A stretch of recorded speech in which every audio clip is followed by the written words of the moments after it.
briefly touch on some statistics. So over the last 20-year period or so, this is a graph of the total number of bike rider fatalities. And you can see it's a relatively flat line there. That dotted line is the trend line, and it's relatively flat. We're seeing approximately 40 people riding their bikes killed annually, and that has more or less stayed the same over the last 2 decades. Now, if we compare that to driver fatalities versus the rider fatalities there, we can see our vehicle fatalities, they do have a steeper downgrade, indicating that, you know, the safety benefits or the level of trauma within general traffic network is decreasing more significantly than what is occurring within our cycling community. So just bear that in mind. We do see like we're definitely improving things within general traffic, but not necessarily for our cyclists, not to the same degree at least. Unsurprisingly, the gender demographic is overwhelmingly male. And I say unsurprisingly as men tend to be more commonly riding on roads and also in areas of high risk. So that could be high speed roads and things like that. So yeah, that just shows that about 83% of rider fatalities are male. So another thing to take out of that. Okay, we can now get stuck into our content. Today we will be focused on roundabouts. Now, our previous module was all about intersections, and of course, a roundabout is intersection configuration. So we could have, you know, lumped this in with our previous module, but we've deliberately decided to separate it because roundabouts have their own specific quirks and risks, and we think it's worthy just to speak about on its own merits. So we're going to go through all about roundabouts in today's topic. Now, we do know that roundabouts for general traffic, they tend to perform incredibly well for safety. So if you're in a motor vehicle and you're tossing up between a signalized intersection or a roundabout, generally the roundabout fares quite well for the road safety benefit. However, that benefit does not extend to riders or to pedestrians. So it's kind of that catch-22. You do see the benefit for general traffic, but not our vulnerable road users. And we'll explain why that may be the case. Just a note here to say that there is no WALL-E for today, so don't strain yourself looking out for WALL-E. There's no WALL-E. Today we will have an assignment, no quiz, and I'll run through the assignment at the end of today's module as well. Hopefully you all managed to watch the couple examples there of the intersections as part of the 360-degree footage for Module 3, where we rode you through the protected intersection as well as the signalized intersection. The agenda for today will very closely follow how we ran last session, where we'll talk quite in depth about this idea of a protected roundabout, what that term means and how that can be implemented. So we'll talk about the design features, look at some international examples, and then get onto the grounds of Melbourne's protected roundabout. We'll also talk about multi-lane roundabouts and the specific design considerations to note there and the risks for riders. Then we'll talk about local roundabouts, where generally it's more appropriate to let cyclists ride within the middle of the circulating area and just kind of access that entire traffic lane there. VicRoads, or Department of Transport and Planning as they're called now in Victoria, many years ago released this guidance on bicycle and pedestrian treatments at roundabouts, which is still a very valid resource, and we reference that quite a bit. Austroad similarly has completed a report referred to as bicycle safety at roundabouts, and that's just another one where we get a lot of information from, as well as any of those effectiveness of treatments, and in case you ever need to validate any of the claims that you're making, really, really good paper to be able to, point toward any research or academic articles to support why you would be doing certain treatments. Now, I'll get stuck into it, and this is an artistic rendition of a protected roundabout. This is Melbourne's protected roundabout that has since been installed. And the first thing that you may note is the cycling facility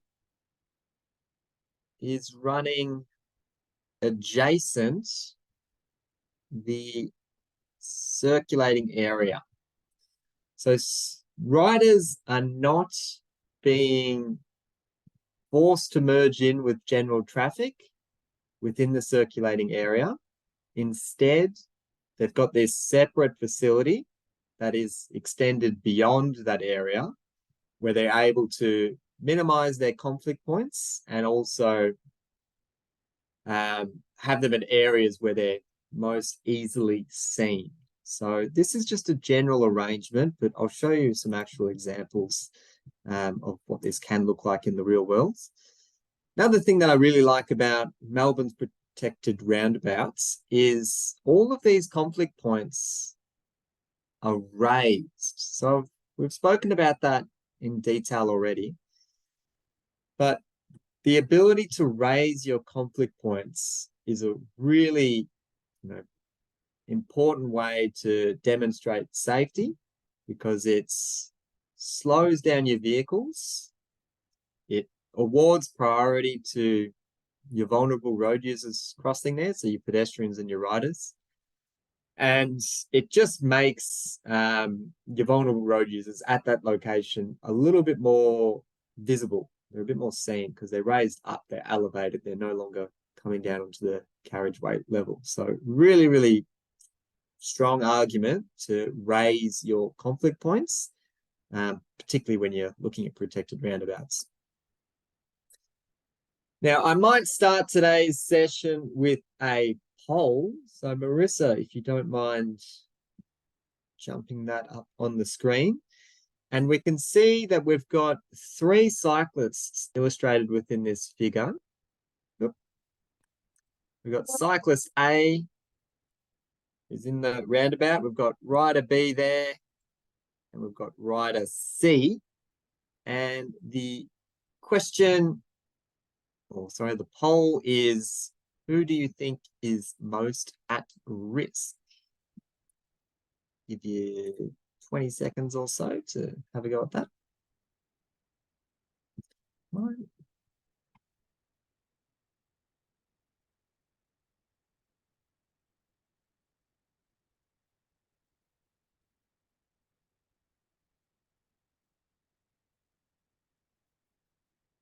Mine's disappeared from my screen, Marissa. Can you still see that? Yeah, I can still see that. That's okay. Still getting some answers in. That's all right. We'll give it another 10 seconds. Yeah.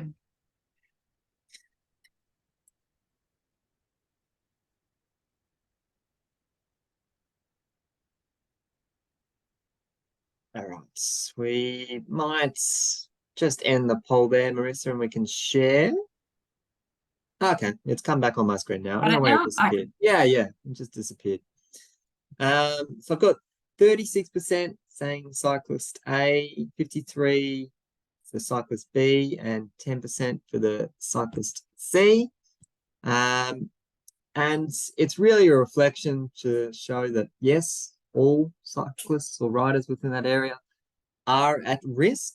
And these are all kind of common scenarios where riders may be positioned within a roundabout. So just to talk through that, rider A here, although they have, left this exit leg, they've gone past that point there. The reason that they could be at risk, or yeah, they could be in a precarious situation, is because if we can see that this dark blue, I'll just call that the purple vehicle, this purple vehicle has already started to enter the roundabout, and in this multi-lane configuration, we can see that the yellow vehicle has already, or sorry, may not be able to see oncoming traffic, and may assume that because the purple car is gone, that they can just go as well. And that is when that collision with the A could be occurring.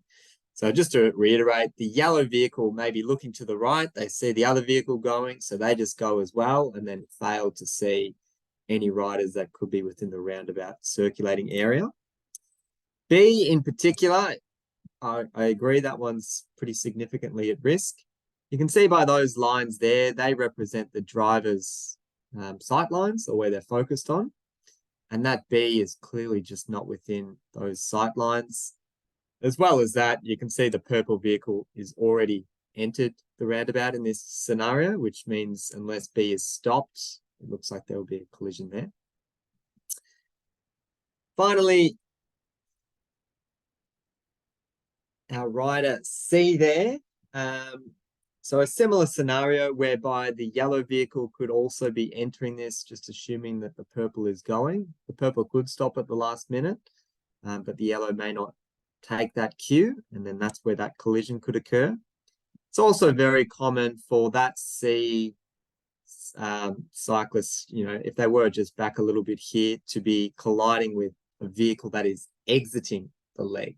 So there's no real one right answer there, which it's good to see that distribution, because basically all the riders within this specific scenario are at risk. And if we actually have a look at what is the data telling us, this was done 10 years ago, where they commissioned a research report to take a look at all the crashes that have occurred within the last, I think it was about 20 years or so, within roundabouts for cyclists, and actually designate what were the cyclist and the vehicle doing and what type of maneuvers were occurring. The overwhelming, or the majority of those conflicts that were occurring was an entering motor vehicle versus a cyclist or a rider that's already within that area. So just to clarify some of these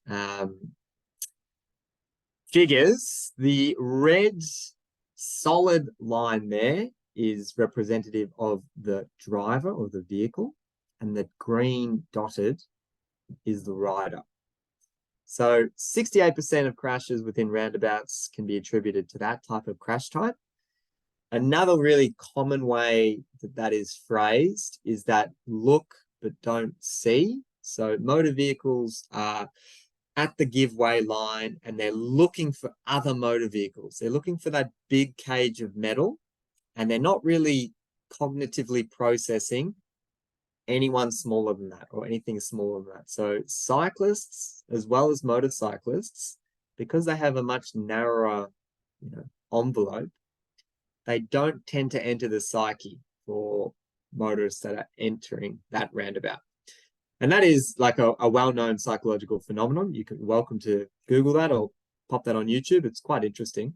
But basically, you're trained to look for vehicles and you're not necessarily looking for anything smaller than that. So that is representative of the most common crash type within roundabouts. Just going around now, we've got riders crossing as pedestrians is around that 8% mark. And this is quite indicative where there may not be any facilities. So riders are either walking their bike across, or, they don't feel comfortable within the roundabout, so they're in that position. And what can be occurring is, as the motorist is leaving the roundabout, they tend to have their foot on the accelerator and they're picking up speed and not necessarily expecting to see any other users in that space. So that's when those types of crashes tend to occur. This one, exiting motor vehicles versus circulating cyclists, is only 9%, but to me, just anecdotally, this is the one that I'm most terrified about. And whenever I'm in a roundabout, I am incredibly scared that a exiting vehicle is going to pick me up. Particularly if you've got a cyclist that's turning right and a vehicle may be going through, where you've got that kind of conflict going across like that. They can get quite stressful. In fact, in the 360-degree video that we have as part of today's session, there's an example of exactly that, a cyclist that is turning right and a vehicle behind that is going through. And you can get an appreciation of, just how nerve-wracking that can be as a rider. So yeah, it was a bit surprising to see that that's only 9%. So it's a difference there between what actual safety data is telling us versus the perception of safety. Another example, so the next one on this is side swipes within a roundabout. So that is likely those scenarios whereby a vehicle is, straying out of their lane and entering the cyclist space there. And then this kind of catch-all of other types is perhaps it wasn't recorded within the police reports that were analysed, so there was no definition of exactly how that occurred. So that's just to give you context of why we're looking at roundabouts and why things that we might be concerned about for riders at roundabouts. Now, we love this idea of protected roundabouts, and sometimes we think of grade separation as a protected roundabout, and grade separation is absolutely wonderful. It is certainly the gold standard. This is the Hovenring in the Netherlands, and cyclists, riders get to use this space and don't have to interact with this giant motorway underneath it all. It's completely grade separated. This is not an example of a protected roundabout. I just think it looks really fancy. And if you've got opportunity to invest in something like this, then go for it. But protected roundabouts are significantly cheaper than this. But just wanted to share that in case you haven't come across this site before. Okay, so similar to our last module, we will be just going through the design aspects of what a protected roundabout looks like, and it will be using the same resource. So once again, I will translate the jargon to be able to be more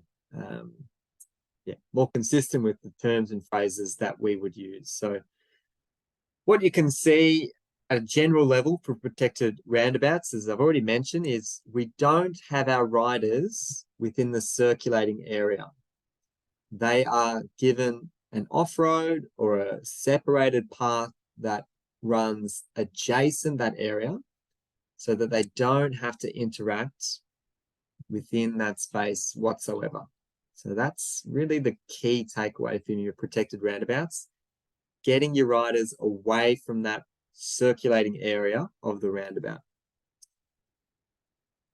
You also want to be providing these crossing points. As I mentioned, ideally you'd have those as raised crossing points, because then you know you're slowing down vehicles and you're just raising the awareness of that conflict point.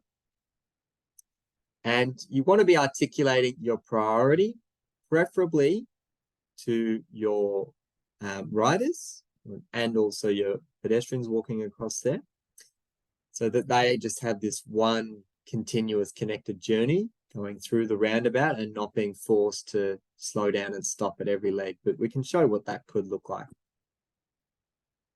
So just with regards to the design features, as mentioned, number one, we've got a bicycle crossing or a bicycle facility. This is where they would actually have the conflict point, but it's not within the circulating area. You'd have yield lines, we would refer that to as give way line marking. So vehicles know that at these locations, a motorist, needs to slow down and give way. Now, number 3, I'm just going to cross off because it says bicycle stop line or yield lines. That one doesn't really make sense because you want to give priority to one or the other. You don't want to make both of them have to yield because then it's not clear who gives way to who.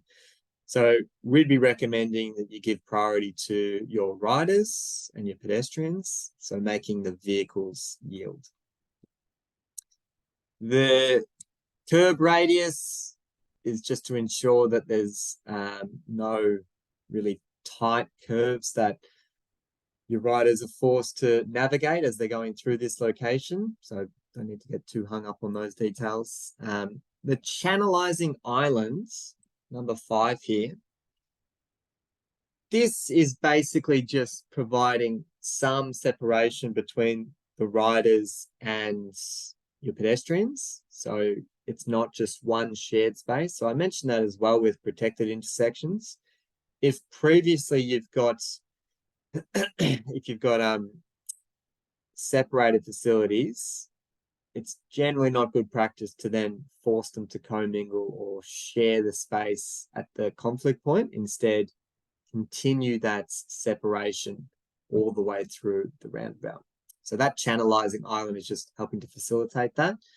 You don't necessarily need it though. You can just use that through pavement marking and things like that. And then the final one there is just ensuring that you've got all your signage up to code, so that you are actually providing your bicycle and pedestrian priority in accordance with your jurisdiction. It wouldn't look like that. All right, so the first example that I've got here is in Assen, which is in the Netherlands. And this is quite a large footprint, as I'm sure you can see.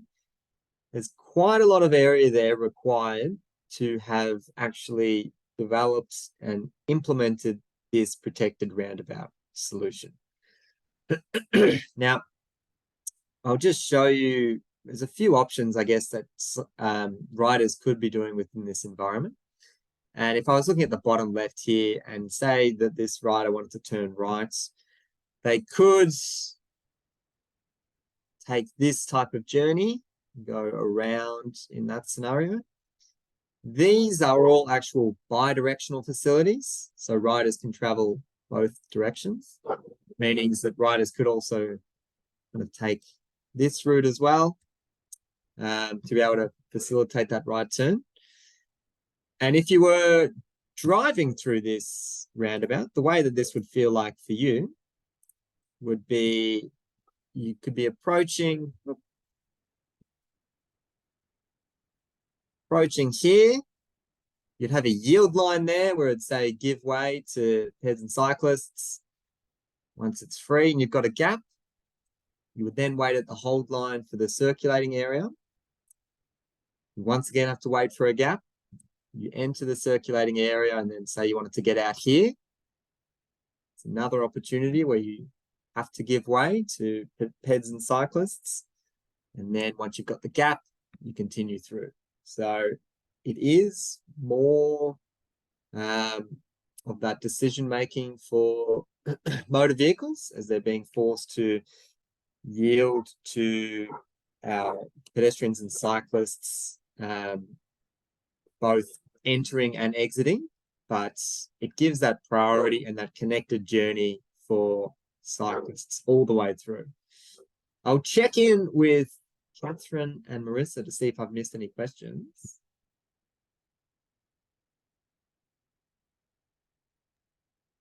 Hello, Max.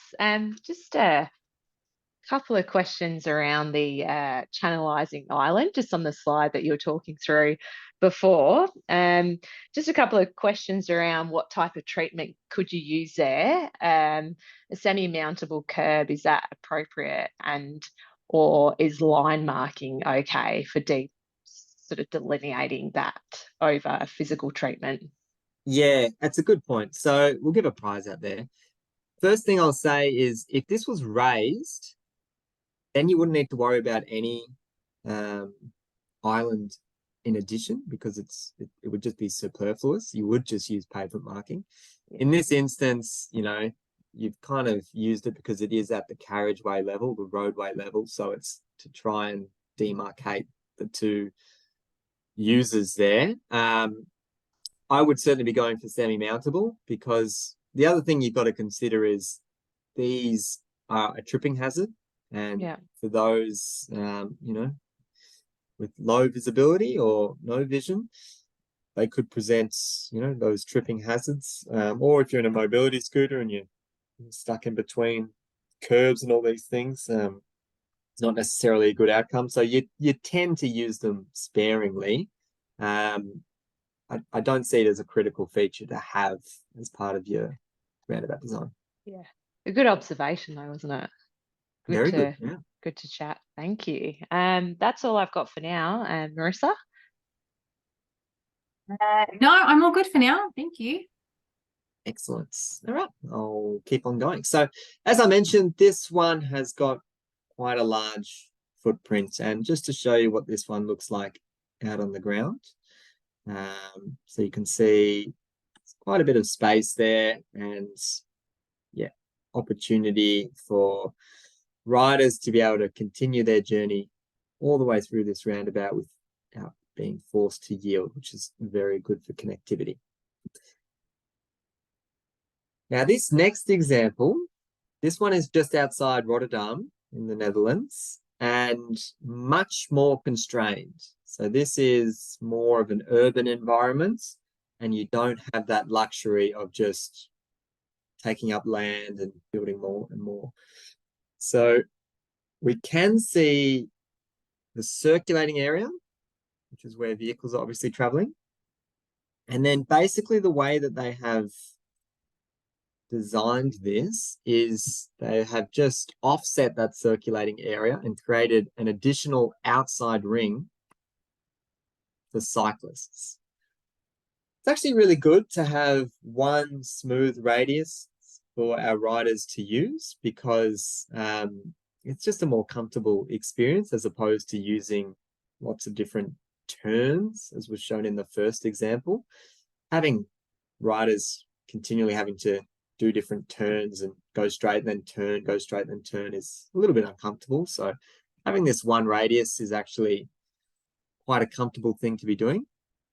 But what isn't actually provided quite as well is that offset from where the circulating area is to where the crossing point is. So if I just take you back a couple slides, and if we have a look at this kind of distance between the circulating area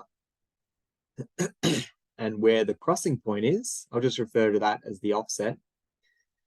It's relatively large. You know, you'd get at least a vehicle in there and probably another vehicle in there. And that means as the vehicle is exiting, once again, it is very close to that perpendicular angle that we like. So we've talked about that before, but we've managed to achieve that perpendicular 90-degree conflict points where the conflict exists. If we have a look at this example, where we've got the circulating area and then the crossing point, actually much smaller. And so what we have is vehicles that have a much more restricted angle for riders within that environment. Very conveniently, when I took this snap of Google Maps, you can actually see that there is a vehicle right there exiting this roundabout. And you can also see that there's a cyclist that's riding in that outer ring. Now, if you were in that vehicle, you can appreciate how difficult it would be to be able to see that rider right in your periphery, and also acknowledging that you are required to give way to them. So that it's quite a challenging thing. And the reason for that is because you haven't got that large offset. So just to show you this more on the ground level, I might bring in a vehicle here just so we can have a bit of a perspective. if you put yourself in the driver position, so that's a nice Porsche Boxster or 911. If you put yourself in that position and you wanted to exit this roundabout, come out there, be very, very challenging for you to be able to see that rider. And, you know, you may not necessarily understand where that rider is going. So that rider could be exiting there as well, and then there's no conflict. But if they're turning right, then that conflict does exist. And where that conflict is, it is much, much of a more acute angle. So as I said before, we can get them to perpendicular, then it's a much better outcome. So that's kind of giving you two examples of these protected roundabouts, one with quite a large footprint, one with a much smaller footprint, and really, really minimize that offset between where the crossing point is and the circulating area. And I thought I'd just give one more international example, which is kind of like a in between those two. This one is in Cambridge, in the United Kingdom. This is Fendon Road. It opened up a few years ago now in 2020. And it's basically gone with a very, very similar design principle of providing our riders one smooth curve radius. So this is like an outer ring, which riders use. And that's the circulating area for general traffic. And you can see that they have provided a little more of that offset from the circulating area to where riders are crossing. Basically enough to house one propped vehicle. So basically, as a vehicle is exiting, they would likely be able to store and prop there, check for any pedestrians and riders, give way to them before heading through. They can do all of that without blocking the circulating area. So it's basically like a 6 meter or so offset to ensure that the circulating area is not, you know, is kind of kept free. Of course, if you've got more than one vehicle that wants to exit there, then it's going to be blocked. But yeah, that was the design decision there. And this is how this one looks like on the ground. And as you can kind of see, looking at the driver's window there, it's much easier for them to be able to sight cyclists or riders as they are crossing, because they're basically riding in front of them as opposed to their periphery. So one of the important considerations that you'd need to think about if you were looking at protected roundabouts as part of your network is what type of offset can we reasonably provide given the constraints that we have. And more or less, you need to work within the land that you've got. It's pretty unlikely, unless you're working in, you know, farmland areas or things like that. It's pretty unlikely in metropolitan sites that you'd be buying up lands. So you've just got to try and manage that risk as best you can. I'm going to show a video now of a real protected roundabouts in action, and you can see, you know, these things do actually work and people get along just fine. So have a look, see how things function within this space, and I'll check in with any questions again.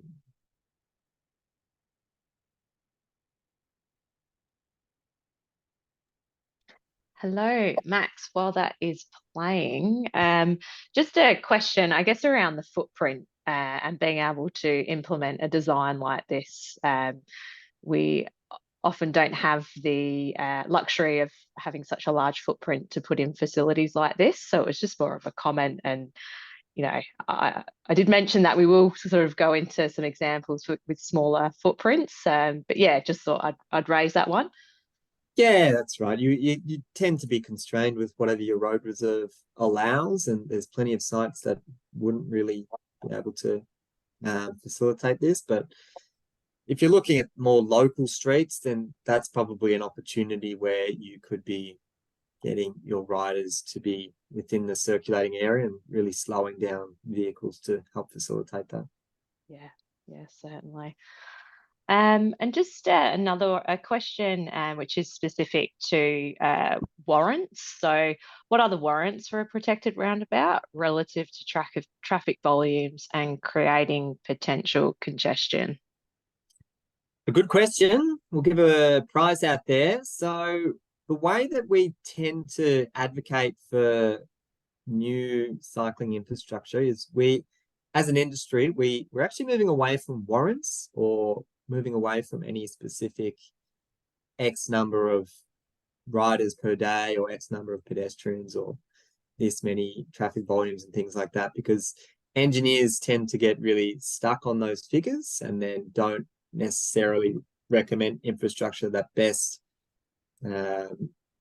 meets the needs of that community or is the safest option. Instead, they just rely on a table that says do this. So we're actually moving away from that as an industry. In saying that, of course, if you're in a multi-lane motorway environment and putting something like this in is just not going to work. So there is, certainly that professional judgment or common sense approach, but we don't have, an actual figure that would state this is when this would not be appropriate. So sorry, that's not much help. It's more just the philosophy of looking at these. Yeah, no, that's good. Good question. So thanks, Ashley. Just another question that's come through, Max. Just, I guess, an observation as well as a specific question. Would be very interesting to understand or study the behaviour for cyclists and drivers on the complex roundabout that we're currently looking at. My question in relation to that complex roundabout with smooth cycling, what types of signs do they install? Are they standard signs? For the cyclists? Yeah, so might need to sort of elaborate on what smooth cycling is. I'm not too sure. Okay. Yeah, if we got some more info, that'd be fine. Or I can answer that offline. That's all right. Yeah, great. Now that's it for now, Max. Thank you. Cool, no worries. Another interesting thing, hopefully everyone enjoyed just watching this little video, but it is bi-directional over here and just one direction over here, which is a little bit interesting. And also I can see by this line marking that this leg looks to be raised, but the other ones are not, or maybe that one is. It's a little bit hard to tell. Anyway, there's a lot of different things going on there. Just wanted to show that these things are not just theoretical and they do exist and they can work, even with buses and things like that. You can get these things to work. Anyway, let's have a chat through Melbourne's protected roundabouts. And I've got an aerial image of what this site looked prior to the intervention. And we can see that we have these bicycle lanes that are in the peripheral of the roundabout. Just to give you a bit of context, this is kind of a very inner metro local street network. Relatively low to mid traffic volumes, and very, very common cycling corridor. I go into a little bit more detail with regards to how this project got funded and things like that in the Module 4 video that you'll be going through. So I will not actually give you too much history of this site, but you'll have to watch the video to get more info. Anyway, so this is what was installed prior to any intervention. You'd have riders in the roundabout and right at the edge of the roundabout. I'm sure, as you can all appreciate, that means vehicles would be right adjacent them, and that's when you've got those issues of potentially sideswipe crashes, those failure to look crashes, or the vehicle exiting with the cyclist going through. All of those types of crashes can occur in this environment. This is how things look today. So this is a protected roundabout. Wonderful to see. All of those points there are raised, all those conflict points. I'll go to the next slide because it's just a bigger image of this. And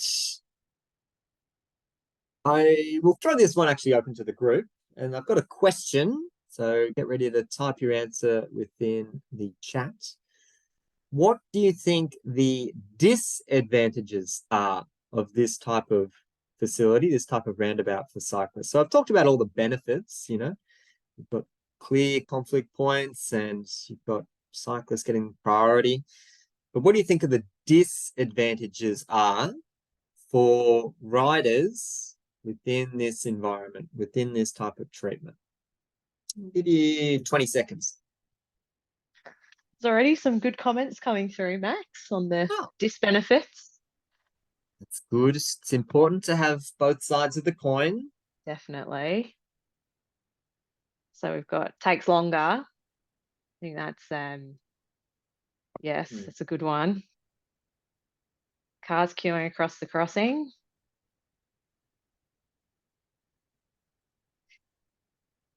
Slower and confusing. Yeah. Slows down my PB on Strava. Oh no, that's upsetting. Oh, They're important, these things. It's very competitive, Strava. yeah, for sure. All right. Well, lots of good info there. Marissa, I'll let you pick, let's say, the second person that said, yeah, slower for riders, slower, particularly turning right.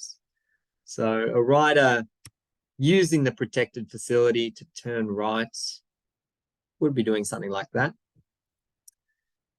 Previously, they would be using the circulating area and doing something like that. And it may look negligible as I just draw my finger on this map, but when you're actually riding it, it does feel a little bit odd to be going left and going around to just be able to turn right. And sometimes, you know, that can be frustrating. And another note that I think I've seen there was just these sharp turns as well. Give a prize out there as well, Marissa. It's a little bit strange to have those 45-degree angles. It's not really how riders tend to take those curves. So they do prefer that smooth radius, as I talked about before. You've got this strange octagon shape. Some people get really furious about that design. I think it's not ideal, but it's not the worst thing in the world. Yeah, but that's, I guess, personal opinion. Catherine. I just thought it was a good one. The parking, so the angled parking and the transition of the cycle lane, basically pointing you into the reversing path of the on-street parking. Absolutely. Yeah. Give a prize out there as well. Very good. That's a very valid risk and worth picking up. It's also, yeah, there's seems to be a different way that this has been handled on each approach and exit. So you've got, you know, this kind of buffered bicycle lane going on there. At other sections further down, there's a protected bicycle lane. So yeah, there's a whole lot of different treatments going on in a relatively short space, and there's no real consistency, which we've talked about. So yeah, lots going on here. But as I was talking about with that right turn and, you know, how riders may actually use this environment, well, we actually did an evaluation study to determine how riders are maneuvering through this roundabout. And it turns out lots of riders still do use the circulating area. And is that the end of the world? Well, depends who you talk to. It wasn't necessarily the objective of this project to ensure that every single rider uses the protected facility. It was designed to improve safety for cyclists and, you know, to help attract more of the cycling community to use this corridor, which it has done. So it's certainly achieved those KPIs. And just in terms of, you know, percentages, based on evaluation, we saw that riders that were traveling through the roundabout, so doing that through movement, about 91% used the protected lane. So 91% were using the green, that little octagonal shape that I showed you before. When we look at our right turn, because that's even further to go around, we saw that riders 77% of the time they did use the protected, but the other 23% was the circulating area. So take that as you will. It's some people think that that's a real failure, and some people think that that's just about right. And riders will take their own path that they feel comfortable doing. But yeah, just to give you some stats on that evaluation. Now, if you were working in a location where you think that it is very important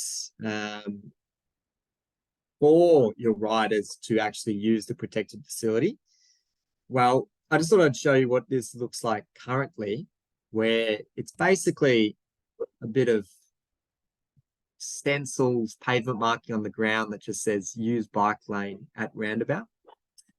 See it there as well. And if, as I mentioned, you really did want to see a high percentage of your riders using the protected roundabout, what you could do is actually provide the protection or the separation all the way into that facility, more or less trying to funnel your riders to use that, as opposed to give them the option where you can see in the left-hand example, it's very easy for a rider to make that decision. They're not necessarily just going to follow an arrow. That is the end of the protected roundabout discussion. So I'll check if we've got any questions, and then if not, I will have a break. No, just an observation of the cyclist starring in the photo there, not having a helmet. Yes, good pick But up. maybe That's a carrying prize his there. helmet. Yes, maybe carrying his helmet in his backpack. Yeah, true. There was high vis, wasn't it? Yeah. Yeah, that's right. Mm. But yeah, no questions for me, Max. All right. We'll give it a 5-minute break, and then we'll come back and start with multi-lane roundabouts. So 5 minutes. And I'll check in with Catherine. Any questions in the break? Yes, hope you enjoyed your break. Yeah, just a couple. Well, I guess just some points around signage and clutter. I guess Yeah. overdoing signage, which it's a bit of a bugbear of mine. Signage clutter is a bit, we don't want to put too much information out there for drivers and road users to be, having to look out for signs all the time. So just more of an observation of trying to use pavement markings or symbols, as well as like the English language, and ensuring that we're a bit more inclusive with our signage as well. So that was just more of a discussion, I guess, in the chat, which was good.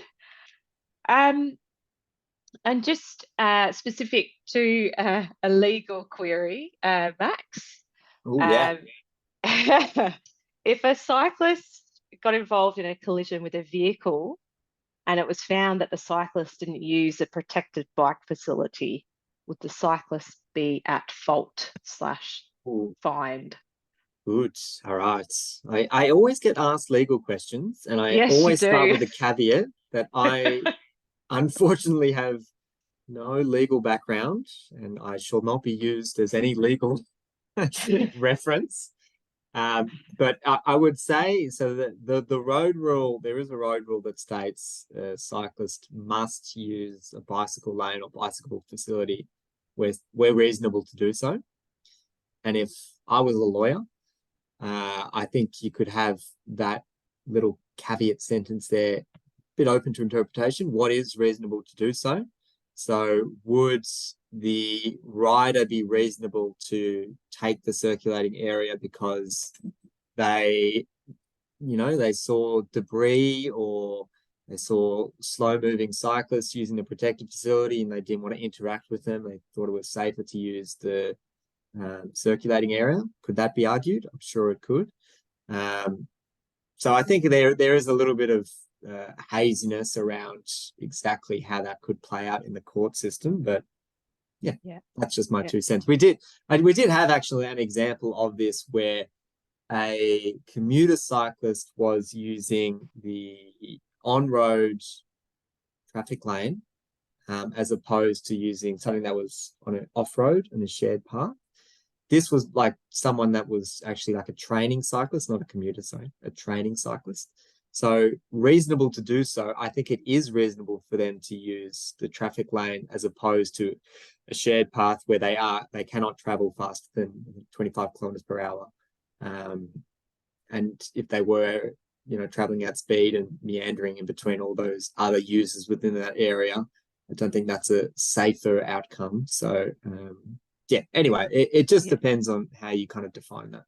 Yeah, great. Thank you. Thanks, Max. No worries. Feel free to tell me your legal advice as well, though. Like while we're getting in that topic, I'm very interested in the legal realm. Anyway, multi-lane roundabouts is a particular concern for our riders. And I mean, you can even just have a look at this and you could probably appreciate why this might be a nerve-wracking experience for the cycling community. Now, this is in a rural environment. The speed is about 80 kilometers per hour on these legs. And what we've got here, I'll just focus on the east side of this, or the right-hand side. And we can have a look that we've got at the start here, off-road facility, something that's clearly off the carriageway, something that is separated. As the rider gets closer to the roundabout, they're actually transitioned down and they go back onto carriageway level. So that's a little bit of a confusing one to get started with. Then it's, as you can kind of see by just looking at the width of that bicycle lane, as they get closer and closer to the roundabout, it gets narrower.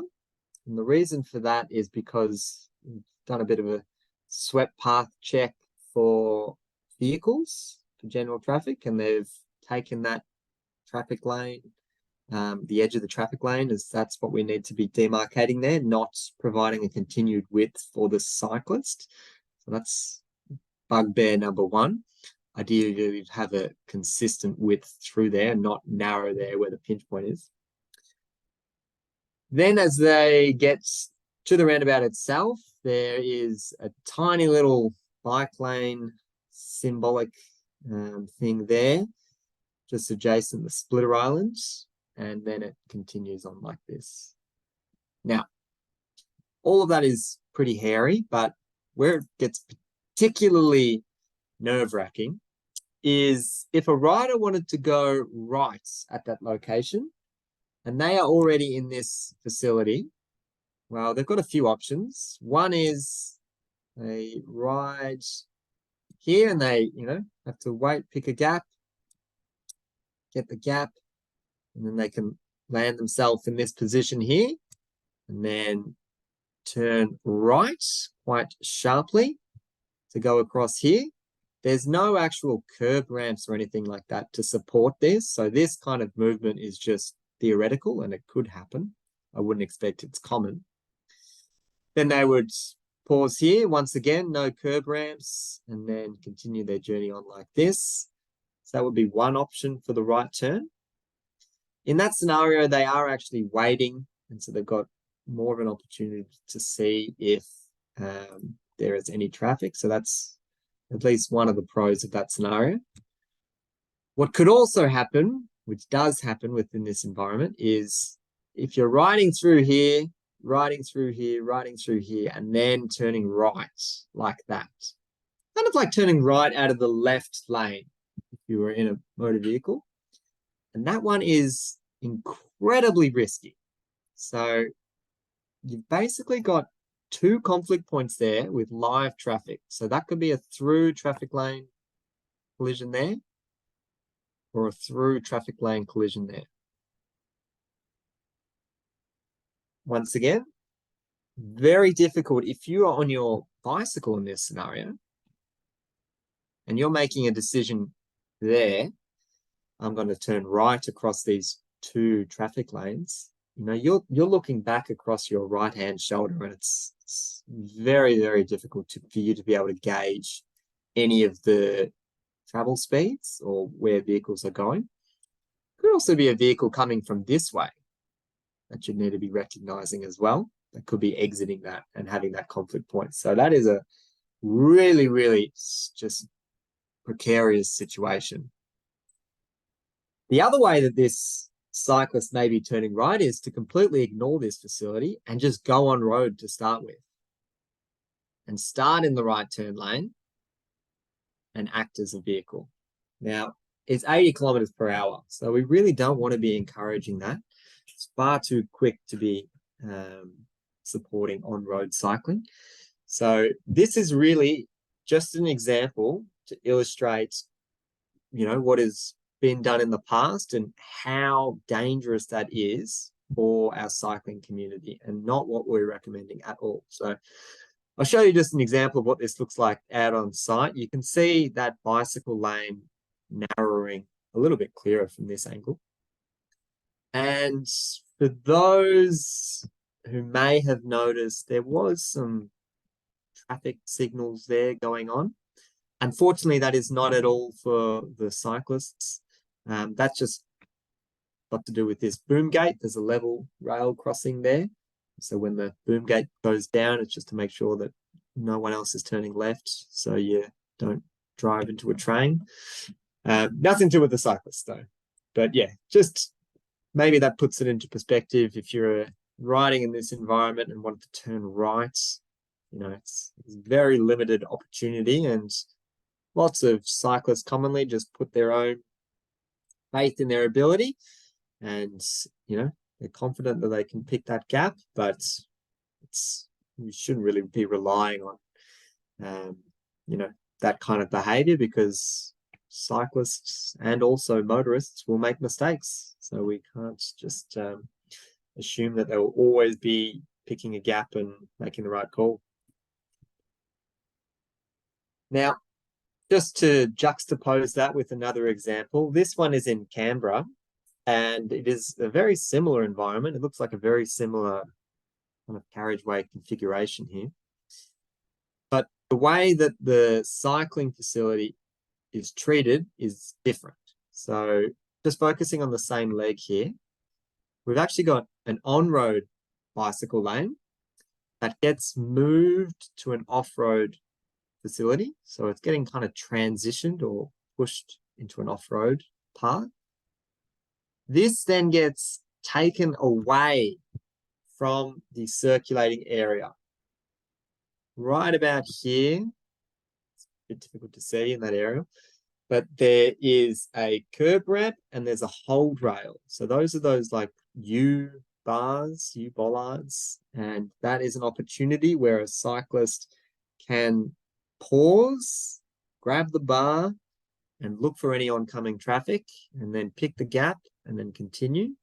And if they were turning right, once again, they would pause at that location, hold the rail, pick the gap, and then cross over to finish that journey. So what we're seeing here is, once again, an offset from our circulating area. But instead of prioritizing our rider traffic, we're actually prioritizing the movement of general traffic. Because if you try to slow down a vehicle when they're going 80 kilometers per hour to give way to, you know, pedestrians and riders within this space, it's incredibly unlikely they're going to do that if you just put up a give way sign. In fact, they won't. So if you raise that facility, well, you'd need to ensure that you'd have lots of other traffic calming measures in place to support that. So it's just a lot more challenging to do. So in these multi-lane scenarios, we actually rather to prioritize general traffic and let the those who ride to actually pick the gap in the traffic instead. So here's what this looks like out on site. Now, once again, this is a scenario where a rider is certainly being corralled into taking that off-road path. However, it's not necessarily being forced. So for those riders that are in that, elite category and they are confident in riding in these environments, they could just position themselves into the through lane or into the right turn lane and complete their journey just in the traffic lane there.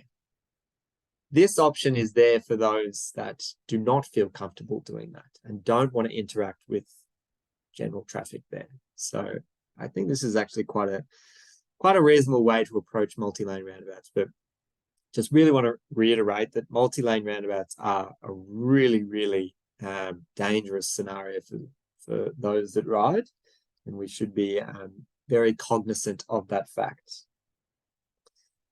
Now, for those that have any Austroads Guide to Road Design documents in a hard copy, you may still have this document. This is 2011. This has been superseded. So this no longer exists in the Austroads Guide to Road Design. We are no longer recommending putting the bike lane, having that fully demarcated within the circulating area because of all of those risks that we just talked about. Because you'd also get cyclists doing that, which we want to avoid. So instead, it's being recommended to do that motion that I showed before. So just wanted to reiterate, if you've got any hard copy versions of the Austroads Guide to Road Design, make sure you put a big cross through that one because that one is no longer being recommended. Now, I've included this example as well, just to demonstrate how the crossing treatment that is being used may reflect what your movement classification is. So for those that have done any movement in place or link in place categorization that you may be familiar with, this is kind of reflecting of that framework. And just looking at this image, I do not know the particulars of this site, but what I can see is this east-west leg is a divided carriageway and it's multi-lane. And to me, it looks like it would be high speed. So to me, just having a quick glance, I would say that this is a high movement function. In other words, it's really important that general traffic, heavy vehicles, they can access this space and do so with limited interference. That's kind of the function of that east-west leg. I'm going to make some more assumptions. And I'm going to say the north-south legs are of lesser strategic importance. So perhaps they're servicing a residential area. It could be a local street or something like that, and they do not fulfill that same movement function. Those are just my assumptions. The reason I'm mentioning that is that can then impact on the way that we would design our crossing points. So for our major crossing of this motorway or highway or something like that, we can see we've got this little note here, which says install grab handles for cyclists at all crossing points. In other words, the priority is awarded to general traffic there. Those who are riding have to actually yield and give way to them. Alternatively, where we've got our riders crossing over the more local leg, we can see that we've got a raised crossing point with priority given to mammals. Yes, they actually use the term mammals in this design, as well as recreational cyclists and pedestrians crossing minor roads. So this is a minor leg, and they said, you know what, we're going to actually raise this up and we're going to make general traffic yield to the riders and the pedestrians crossing there. So there's a clear example of where what crossing treatment you are proposing can reflect on the type of environment that you've got there. And yes, I can see the question there. What are mammals? I'll give a prize out to anyone in the chat that knows what mammals is. I don't know why specifically recreational cyclists. Oh, Catherine. there's a few right there. Middle-aged men in Lycra. Yes.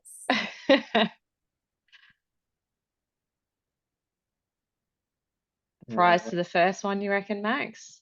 Yeah, why not? Okay. The next section will be on local roundabouts. So there was no questions there. Sorry, Catherine, you were just sharing that one.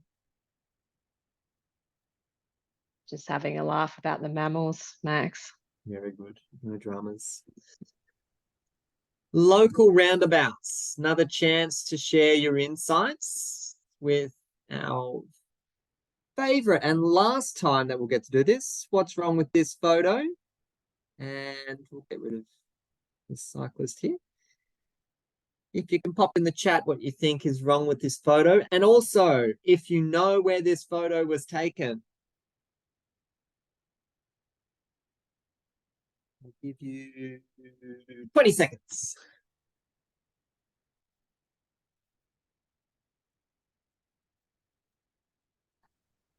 Just thought I'd just raise a few things around the multi-lane roundabouts and a few points that were made. I guess from my perspective as a not a very confident rider, I get out there, but when I do, I don't ride all that much on the road. But in those 80k multi-lane roundabout environments, I would just certainly be looking at an alternative route if there was no off-road facility. So, you know, as you said, Max, depending on your level of experience, you know, there are cyclists out there that are quite confident and comfortable in navigating those road environments, but I certainly would be looking for an off-road facility myself. Yeah, as would I really. I mean, unless you're really training and that's where you want to just use the network as your kind of gym, that's probably you'll just be able to take that risk. But I prefer to be a bit safer, and I think I know too much about all the statistics of these things as well, so makes me a bit more cautious. Yeah, that's right. Yeah. I must admit, I'm quite grateful of the rail trails that we have around, you know, the rural areas that we have in Victoria. Cool. Quite a few people have got some comments there on this example.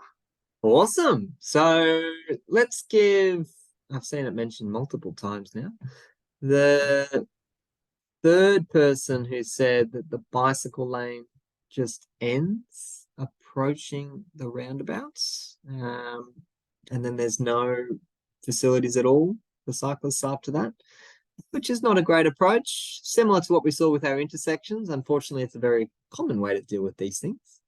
Also give a prize out to the person who mentioned about the dooring risk on this side. That's very well picked up. And did I'm not sure I saw any. Did anyone guess where this was? Did anyone know where this location is? Did you see any guesses come through the chat? It kind of whizzes in front of me. I can't see. I've got one saying in Australia. Okay, a bit more specific than Australia. I'm just. Oh, I've got Launceston. Oh, you've got one? Launceston from Ashley. Launceston is correct. Okay, great. Good one, Ashley. Alphen Road, Brisbane Street, and Lawrence Street. It's like this peanut roundabout. It's very lovely. Near the park thing there. Anyway.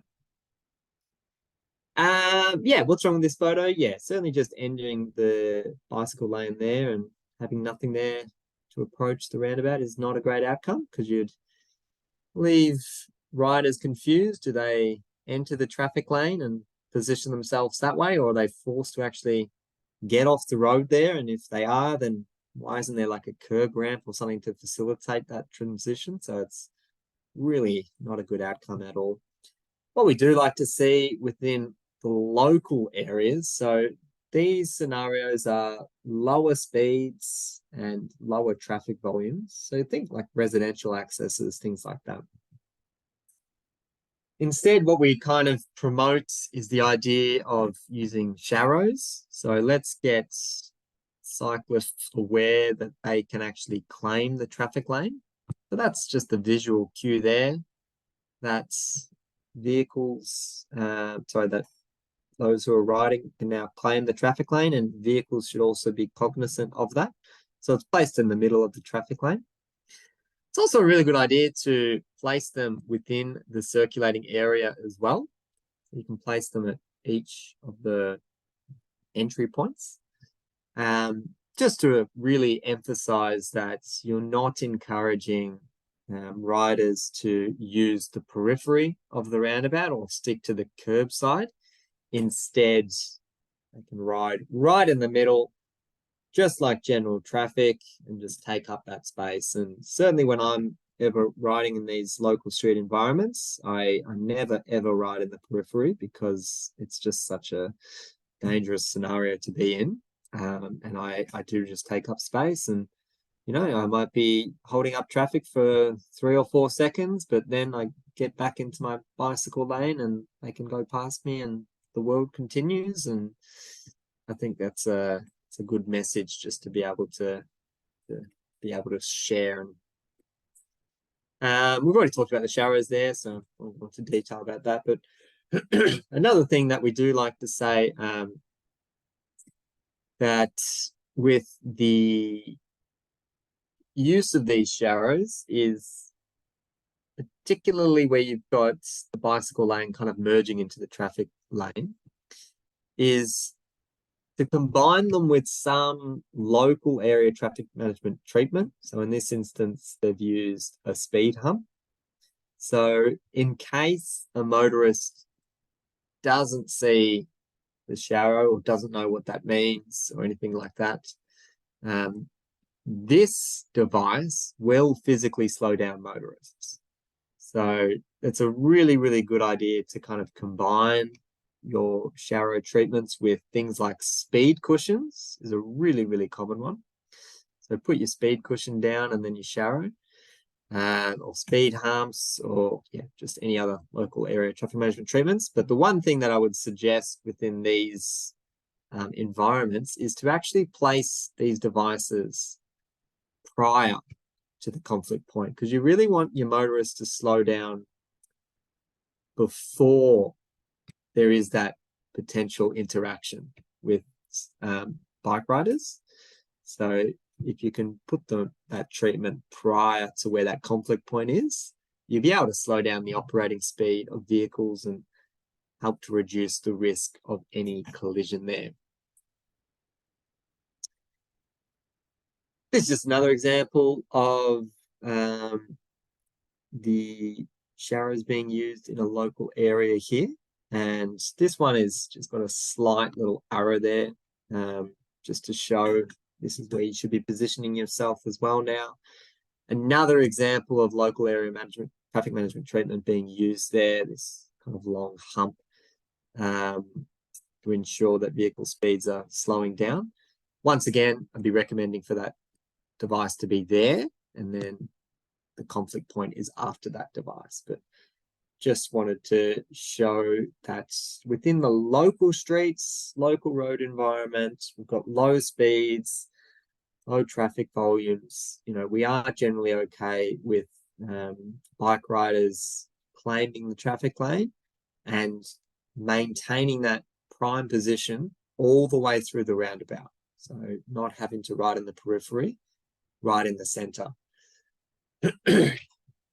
Now, I'm going to go into some education campaigns now, just briefly touch on them, because not every cycling issue can be engineered out or can be solved with infrastructure.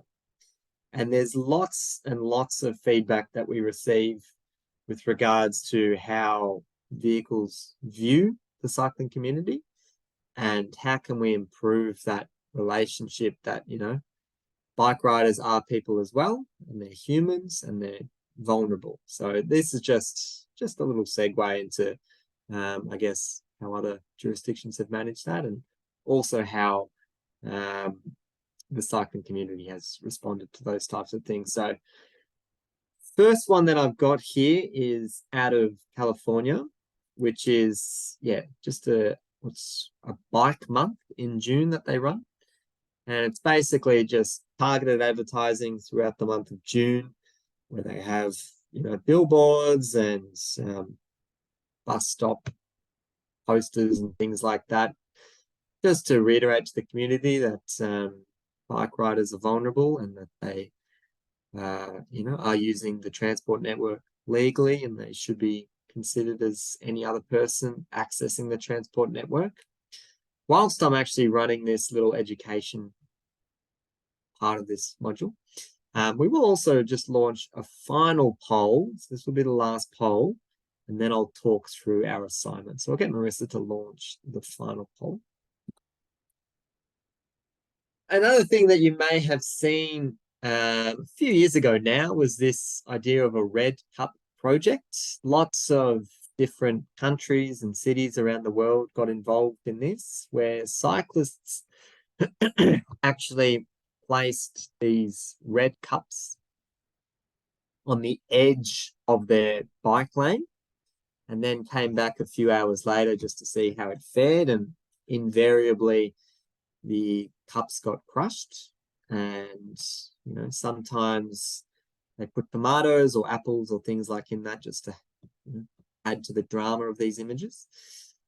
Really just reiterating how vulnerable the bike riders are, and also how frequently motorists are veering out of their traffic lane and entering the cyclist space. So just really capturing the sentiment that this white line is not physically separating your motor vehicles from, you know, your people that ride. So just really trying to highlight that as an issue through the use of the Red Cup project. So we did have lots of examples of this occurring within Australia.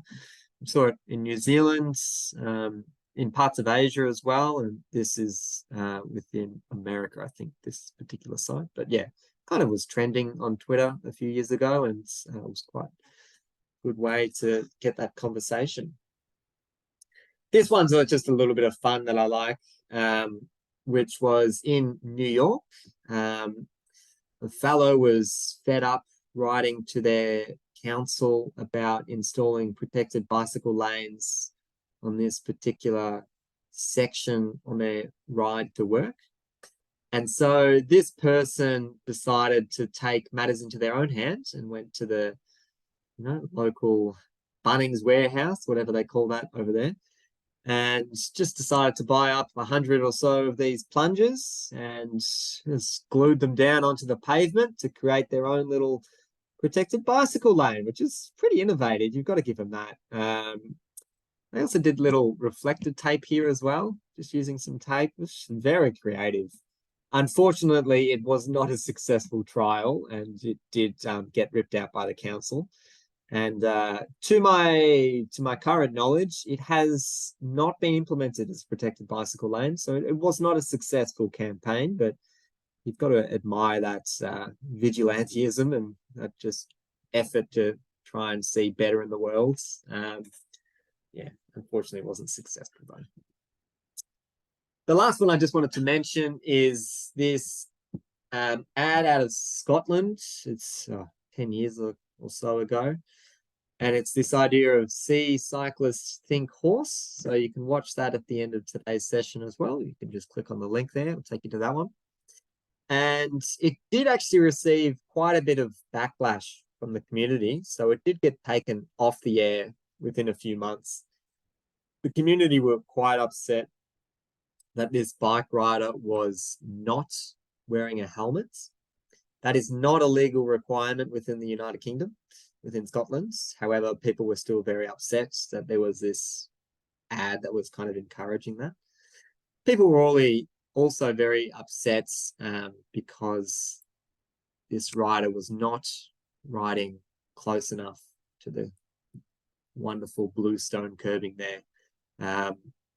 Anyway, lots of floods of complaints meant that this one got taken off the air. But yeah, anyway, worth a watch. All right.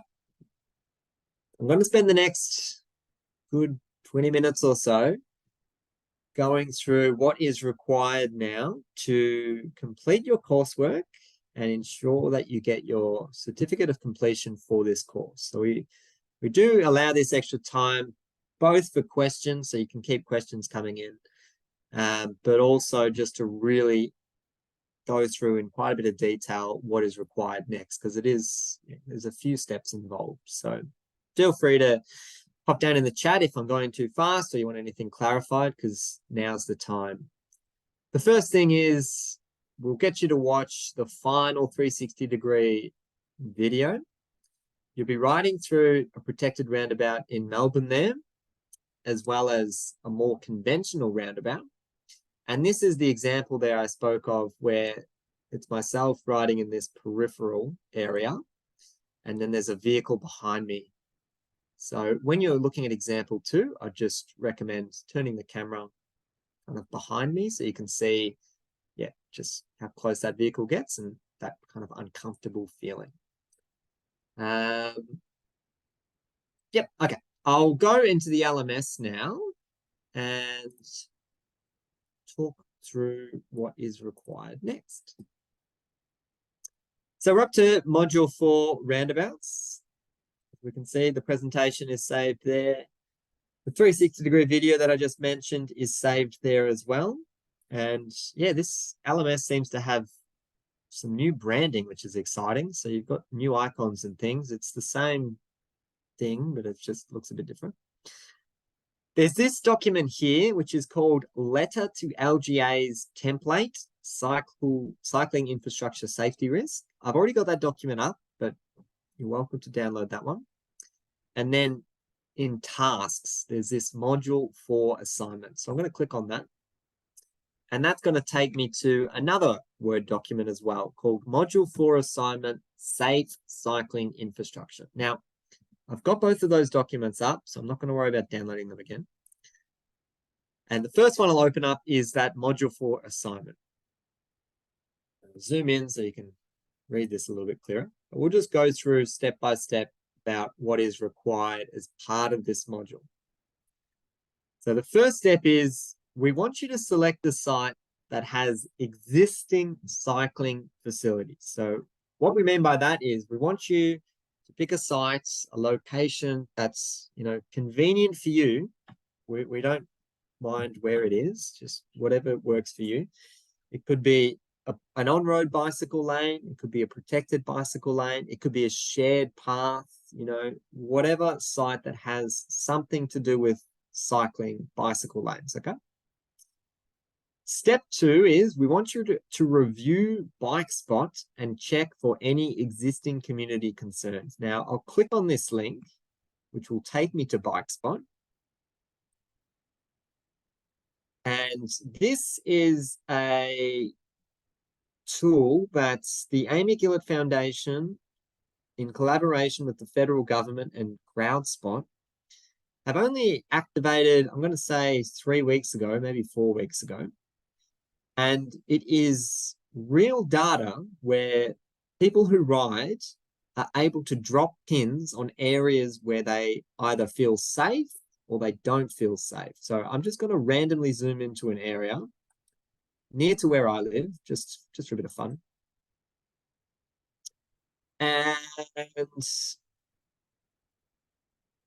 say that this site here is where I want to investigate. I would click on this pin, which is one that I added coincidentally. And I would just get that appreciation of how the cycling community feel within this environment, okay? So that can help just add a bit of context. So if you aren't an actual cyclist, you could use this as a bit of a tool to help determine how that community feels within this area. Now, of course, you could do it the other way, and you could say, well, I know I'm happy to do any site within this rough area, and you could actually do your analysis first using BikeSpot and be like, well, there's 2 pins here, so maybe I'll pick this location because obviously there's concern. 2 people have said that this is unsafe here, so let's have a look at what's going on there. So that is BikeSpot. We'd also strongly encourage you, if you are a cyclist, to get involved in that program, because it's a really good opportunity for you to share your experiences and yeah, let others know how you are experiencing the network and where you find things are good and not so good. So that's step 1 and 2. Step number 3 is we actually want you to visit the site. So it's not just a desktop assessment. We actually want you to go there and have a look. The reason for that is what you may see on Google Street View is not necessarily representative of what is there on site. And you're very, very likely to be on site and pick up on things that you otherwise would not have noticed. So we do want you to go out on site. We're not making you ride the location or anything like that. If you want to ride, by all means, go for it. But we just want you to visit the site. So make sure it's obviously a safe area to do. Don't go to like a high-speed rural location where there's no cell reception or anything like that. Don't put yourself in harm's way, but yeah, pick something that's convenient for you and something you can get to easily. It could be on the way to the office or something like that, and visit the site. Bonus points if you get a selfie out there on site. That'd be great. We'd like to see that. Step 4 is answer the questions listed below. And the questions are, we'll skip a little bit ahead. Questions: what infrastructure currently exists? Now, what you will be graded on is your ability to use the jargon or the terminology that we have discussed within these modules. So we don't want just high-level terms or anything like that. We want to see you are using the terms that our industry would use to reference whatever it is that you are looking at. So what infrastructure currently exists? We just need the answer to that. Question number 2 is a bit more meaty because we want you to be able to analyze what are the hazards for cyclists. That's a really key component of this course. We want you to be able to envisage how a rider would interact with this environment and what would be of concern for them, what would increase the risk for them. So we want you to be able to identify the hazards for cyclists. Finally, once you've identified those hazards, that could then provide the framework for you then to think about, well, what could be installed to better improve safety for cyclists? Okay, so we only need those 3 questions. We don't want you writing Moby Dick to be able to respond to this. Oh, most people say War and Peace, don't they? Yeah, we don't want you writing War and Peace, but we just really need those answers to those questions. Now, the fun part of this is we actually encourage everyone to present their responses in any form that suits you. So very, very commonly, we get people doing just Word document or a PowerPoint or something like that, which is completely fine. Some people just love getting creative, and we're all for that. If you want to get creative with this assignment, go for it. So just to give you some examples, we've had TikToks produced for us. We've had poems. We've had songs. We've had plays where they get their family involved and the kids are out riding the bikes and they've got a script and all these things. We've had little comic sketches and things like that. It's just a really, it's exciting as someone that has to mark 100 assignments. It's nice to have a bit of diversity. So if you do feel like getting creative, we're definitely supportive of that, but you're not marked on your creativity. So don't be stressed or put off by that. We just want you to provide answers to those questions in any form that is most suited to you. The last step, is save and upload this document as well as responses to the learning management system. So the reason you have to upload this document is because you can just save it in the actual whatever media that you're uploading. Is just let us know where the location is, because we will just do a quick check on Google Street View just to make sure that you've picked up the most relevant hazards. if for question 2, you know, what are the hazards for cyclists? And all you've talked about is, I don't know, there's a little bit of leaves that are blocking the bicycle symbol on the pavement marking, and that's all you've done. And there's also a multi-lane roundabout there that you haven't talked about, would probably be a little bit concerned, but that's why we like to just see a link to the site that you were talking about, just so we've got that reference. Uploading to the LMS, you've probably already done that by now, but just to show you again, for those that haven't completed module 2, it's just going to that module 4 assignment and then clicking on add submission, where you'll get the prompt to then upload a file. Now you'll see this optional step 6 in pink is an opportunity for you to take your assignments and then use it for advocacy. Okay, so we've provided a letter to the LGA's template, which is the other document I'll show you, and you're welcome to use that to actually send to your council to potentially say, you know, we want something changed about this environment. We do ask, if you're going to do that, just to CC training@safesystemsolutions.com.au so that we can, yes, if you work for your LGA, that's fair enough. You're not going to send it to yourself, but we've had participants literally address it to themselves. So I wouldn't rule it out. Yeah, please CC us in just so we've got that kind of as a record. It's just useful to see how people get involved in this component of it. You are not marked on this at all. So this is just if you're interested. You could also send it to your local MP instead if you wanted to change these details. But the way that we've set up the letter is basically anything highlighted you'd need to populate. So, you know, who you're sending it to, the dates. It says, I've recently completed the cycling infrastructure technical training course provided by Safe System Solutions and the Amy Gillett Foundation. As part of this course, I inspected a section of Frankston City Council cycling network. The site I assessed was at Nepean Highway, just as an example. I wish to alert council to the following design features that increase the risk of cyclist crashes at this location. So you can just copy and paste whatever you put in your assignment there, just in dot point form, just highlight the main points of those hazards that you talked about. And then you're saying, I recommend council looks at the following treatments that could be implemented at this site to improve safety for cyclists. So similarly, within the assignment, you would have nominated for particular recommendations. That's an opportunity for you to copy and paste there as well. You may not have to include this below paragraph, so you can delete this if it's not relevant. But if you had any community bike spot survey data that could back up what you're saying, then you could include this paragraph, which is to say, this site has also been marked as a safety concern as part of the bike spot survey.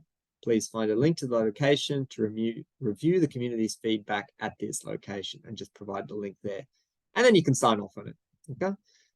Just to reiterate, this is not part of the assignment. This is optional, purely if you want to, you know, take the assignment that you've worked on and help to, you know, raise that awareness to the people looking after that network. It could be used to then help, you know, implement some changes. So keep that in mind. That is the module 4 assignment, and hopefully that's clear. I'll double check with Catherine and Marissa and see if there was any questions that came through about the assignment, because I've still got a few more things I'd like to cover.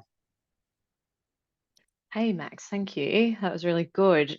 Just a few questions that came through, not too many. Just in regards to Bike Spot, just a question around that. So where does the information entered into Bike Spot go to? Does it go to state government or to local council? So it's going to be used as a public accessible data set. So in other words, anyone can access it, and currently anyone can access it. So if you are working within a local government area or state government, or you're got friends within a research organization or anything like that, all of those people will be able to access this. So it is intended to continue to be publicly available data.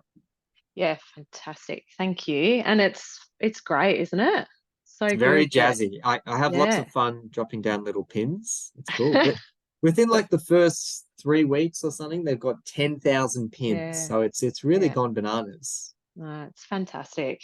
Another couple of questions for you. The location that the participants choose, can it be a location where there isn't a bike facility?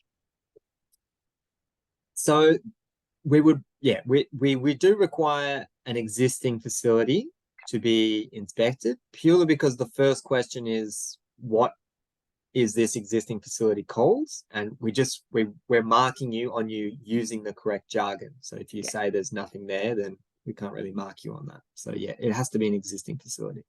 Yeah. Okay. Thank you, Max. And can the cycling infrastructure be a cycling sign? So does it have to be?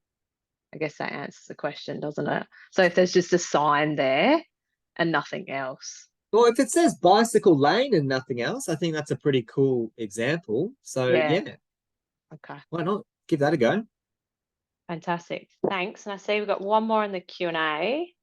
Yeah. Does it matter if the location selected for the assignment doesn't have any hits on Bike Spot? No, it doesn't. It's purely, to help support your understanding of how the cycling community use that space. But if there's nothing there, then that's okay. And also, if there's nothing there, then maybe you can write something in. Perfect. That's all I have. Thanks, Max. Cool. Anything from you, Marissa? No, cool. So once that has been completed and once that has been marked, this last section, which is feedback and certificate, will become available. And the first thing there is we do ask everyone provide course feedback. There's only 7 questions or something. It'll take a few minutes. Just so we understand how you found the contents, how you found the delivery of the course, all those types of things, the Zoom webinar and things like that. Just we want to hear from your experiences, and we're always looking to better this for future participants. So we do genuinely take that information and inject it into future courses. That's how we've come this far, and we want to continue to build. So please be honest and let us know how you found everything. We've included this little folder here, which is share your achievement online. So for those that get involved in any social media or LinkedIn or anything like that, we have conveniently provided you some words that you might like to just copy and paste into your status. Just to say that you've done the course, this is the reason that you did it, and this is what the cycling community is currently facing. We also provided some little badges, we're calling them, or just little icons that you can also upload to your social media to show that you've completed your certificate in this course. So you're welcome to download them and include that as part of completing this course. Go for it. Once all of that's the quiz, the assignments, module 3 assignments, module 4 assignments, and the feedback form has been complete, that's when this actually becomes a link and you can click on it. So currently it's just text because I haven't done all that coursework. But once you get to that stage, you'll be able to click on that and you'll get your certificate. You'll also be receiving a hard copy certificate in the mail with, we are still doing that, Marissa? So we're not doing that. Just the prizes in the mail. Yeah, no, sorry. No, your certificate will only be, you can download it electronically from the LMS. No, we're not Saving issuing paper. That's right. We are saving paper, that's right. So, but if you have won any prizes throughout any of the sessions, we will mail them out to you after your successful completion of all of the course and tasks. Awesome. Thank you, Marissa. Most welcome. Still learning. That's very good. That's all right. So that's the completion of the course. And the final thing that I wanted to touch on is just under the resources tab here. under reference document and resources, in case you haven't already just bulk downloaded this, there's one document in particular that I just wanted to show, which is called Cycling 360 Footage Examples. And if you open this one up, this is basically a collection of those 360-degree videos that we've been showing as part of these modules with different type of bicycle infrastructure. So if 6 months down the track, you forget what does a bi-directional bicycle lane look like, you can just download this and keep this saved on your desktop or wherever you like. And you can just be like, oh yeah, protected bicycle lane, bi-directional. I'll click on this and that will take you to the 360-degree video of a site that looks like that, basically. So you'll be able to look around and stuff like that. So we just want you to basically have that. You know, it's going to be useful for you. We've got different examples there. And we've also just created this little bit of a legend just to remind you of things that we do like and things that we're not so fond of. So if you're going to watch any of them, it might be fun just to watch the ones that say please no, because they're the ones that we really want to avoid. Multi-lane roundabouts is one of those. So you can click on those and just have a little look of what not to do, basically. That was all of the content that I wanted to get through and all of the logistics for finishing the course. So I'll double check with Marissa and Catherine.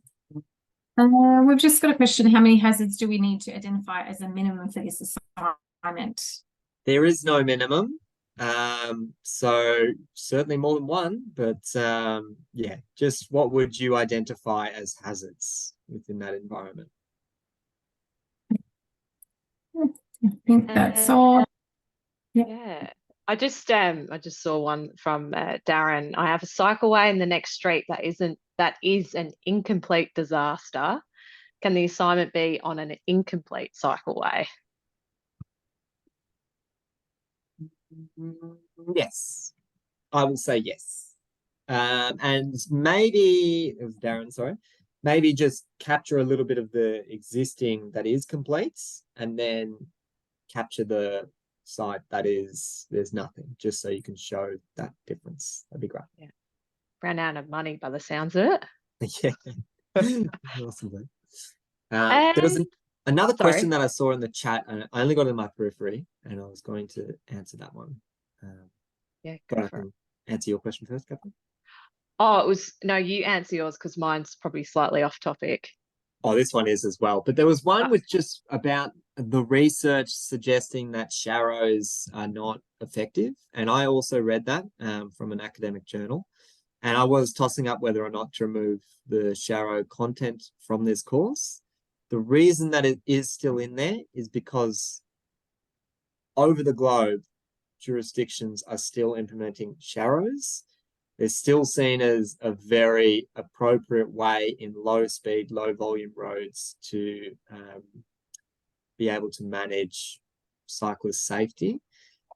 The academic journal in itself did say that it was limited in scope in that it only looked at fairly busy locations where there was lots of traffic volumes and not necessarily where we would be saying to be putting sharrows in anyway. And it could also be reflective of cultures within that specific area. So it's not indicative of this is exactly how every single road user uses sharrows and how they interact with that. In saying that, maybe 6 months down the track, there will be further research that would back up that initial advice and be like, you know, maybe these aren't as effective as we're saying. But for the time being, we've decided to include the sharrows in the content because it is still very much part of designing cycling networks, and it is a global thing. But thank you for calling me out on that, and hopefully that gives you some idea of why we decided to keep it in there. Thanks, Max. Yeah, good point. Do we have a similar course for pedestrian safety or planning too? We, as in we, AAAS, we've got the raised crossing training course. Marissa's our training expert. We do have the raised crossing course. Do we have a course for pedestrian safety or planning? I don't believe so, Max. No, not necessarily. I'd say come along to our raised crossing training because that also definitely focuses on. Yeah, we don't have any courses scheduled for the rest of the year. We just finished up the last course in October, but if you are interested, please shoot us an email. We can let you know the dates for 2024. And just also the due date for today's assignment is this Friday, 17th of November. So that takes it to next week. 1 week. Yep, a week to get that one in. So hopefully you've been able to work through the other tasks for the course from this course, a couple of quizzes, and I think most of you have been able to get the assignment 2 in. If you haven't, it's definitely not too late to get that in. We've had a couple queries about how long the resources are available for viewing on the LMS. We do keep the LMS available to you for a period of 6 months. So yeah, you've got to view anything back. Great. And yeah, the reason that we have that kind of 1 week deadline for the assignment is we don't really want you to spend so much amount of time, hours and hours trying to complete these assignments. We just want you to get out there on site, pick something that's close and convenient, write up something that works for you, and then just send it over to us. So we don't want to make it an onerous task for you. And also doing it in that short time period ensures that the knowledge is at the top of your head as opposed to having to go back to resources that were a few months ago or anything like that. So yeah, any final comments from Marissa or Catherine? No. Great. Thank you. Well, you've been a wonderful group, and it's lovely to see that we've had such enthusiasm in the chats and in the questions. And if there are any other burning questions that you have and you want to ask them offline, we're very happy to take them via email. So please keep our contact details at hand, and we look forward to seeing the assignments come through, and we look forward to you all posting on your social media about your recent achievements and of course the selfies out on sites. And yeah, I hope you all take this new cycling knowledge and inject it into your work, and we get safer cycling journeys out there. So thank you so much for being part of the course, everyone. Yes, thank you. And thank you, Max, and thank you, Catherine. Thanks, everyone. Have a lovely weekend. Enjoy your weekend. Bye. Bye.